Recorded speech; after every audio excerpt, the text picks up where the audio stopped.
Bus penumpang tergoleng di tol Palembang Kayu Agung pada Kamis pagi sehingga menyebabkan si Uwong meninggal dunia. Dari olah TKP, kecelakaan tunggal tersebut diduga akibat hilang kendali karena patahnya suspensi bus. Iya.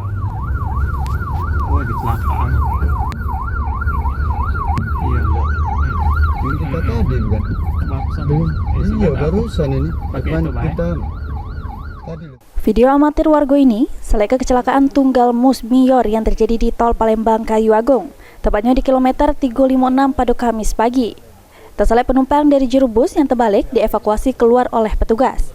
Dari hasil olah TKP awal, polisi nyebut ke si Uwong yang merupakan sopir bus meninggal dunia. Sementara 3 wong mengalami luka berat serta 5 wong lainnya luka ringan.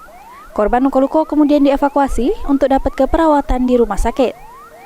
Diperkirakan bus terseret serta terbalik sejauh 50 meter dari lokasi awal kejadian. Bus jurusan Padang, Jakarta ini ngangkut kurang lebih 29 penumpang melaju dari arah Palembang ke Oki lewat jalan tol. Menurut polisi, penyebab awal diduga suspensi buri sebelah kanan patah sehingga mengakibatkan bus hilang kendali serta terbalik ke kiri. Luka-luka itu ada luka-luka lecet itu 5 ya, terus yang luka berat itu 3. Sekarang masih dalam perawatan oleh rumah sakit yang terdekat. Untuk sopirnya, Pak?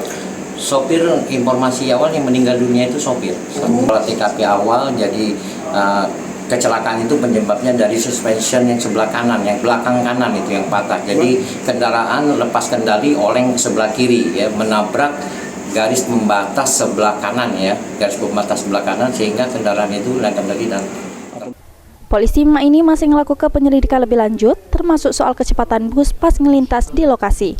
Mulyadi, PAL TV.